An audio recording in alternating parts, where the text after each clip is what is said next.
बातचीत सुनाते हैं। वित्त राज्य मंत्री डॉक्टर भागवत कराड़ ने हमसे बातचीत में कहा है कि G20 की अध्यक्षता भारत के लिए गौरवान्वित करने वाला क्षण है। इसके अलावा डॉक्टर कराड़ ने रोजगार के मुद्दे पर भी खास चर्चा की है। सुनिए। भारत देश में पहली बार G20 का समिट हो रहा है और इस G20 के भारत को पहली ही बार अध्यक्षता मिली है। इसलिए हर एक भारतवासियों को गर्व है कि भारत देश, हमारे प्रधानमंत्री मोदी जी अध्यक्ष के रूप में G20 के पूरी तैयारी कर रहे हैं। हम सब लोग तैयारी कर रहे हैं और G20 में आने वाले सभी गेस्ट का हम बहुत हमारे दिल से स्वागत करना चाहते हैं और ये बहुत ही महत्वपूर्ण है और पूरे साल में बहुत ही अच्छे डिसीजन हो सकते हैं जो देश के लिए नहीं पूरे वर्ल्ड के लिए गर्वपूर्ण होते हैं। सर, कुछ इन्वेस्टमेंट बता पाएं कि कितना इन्वेस्टमेंट स्पेशली जो आपके डिपार्टमेंट के सेक्टर्स हैं बैंकिंग और इंश्योरेंस में G20 पे आए, क्या बड़े मुद्दों पे चर्चा G20 पे संभव है बैंकिंग और इंश्योरेंस को लेकर? G20 अब अगर हम आप सब लोग देखें तो G20 में बेसिकली दो ग्रुप्स रहते हैं। एक शेरपा ग्रुप रहता है और एक फाइनेंशियल ग्रुप रहता है। हम फाइनेंस डिपार्टमेंट से हैं तो फाइनेंस के में ही चर्चा कर सकते हैं। फाइनेंस में दो चीज़ जिसमें से 8 सेक्टर्स है, जिसमें एक 7 वर्किंग ग्रुप्स है और एक जो है टास्क फोर्स ग्रुप है।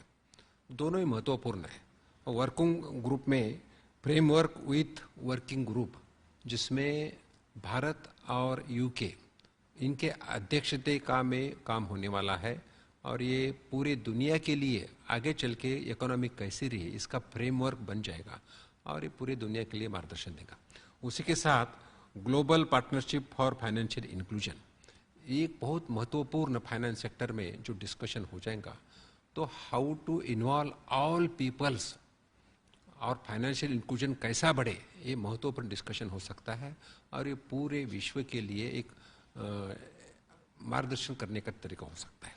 इसके साथ साथ जो नरेंद्र मोदी जी का भी प्लान है एम्प्लॉयमेंट को लेकर, और सर जो आपके पास जो डिपार्टमेंट है वो फाइनेंस में सबसे ज़्यादा एम्प्लॉयमेंट जनरेट कर सकते हैं, तो सर कुछ आप हमें एक डेटा दे पाएँ कि 2024 तक कितनी बैंक्स में इंश्योरेंस में जॉब्स आएंगी, कितनी ऑलरेडी आइडेंटिफाई हो गई हैं, मिनिस्ट्रीज़ में अलग अलग सेगमेंट में कितने जॉब्स हम उम्मीद कर सकते हैं।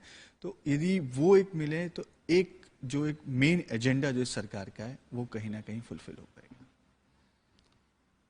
माननीय प्रधानमंत्री जी के नेतृत्व में गवर्नमेंट ऑफ इंडिया के माध्यम से हर एक डिपार्टमेंट में अलग अलग जॉब्स कितना है उसको आइडेंटिफाई किया है और टोटल 10 लाख जॉब्स आइडेंटिफाई हो चुके हैं और जिसका जो as per the rules of the government उनका आइडेंटिफिकेशन हो, उनका आइडेंटिफिकेशन के बाद एडवर्टाइजमेंट हो, हर एक प्रोसेस चल रही है।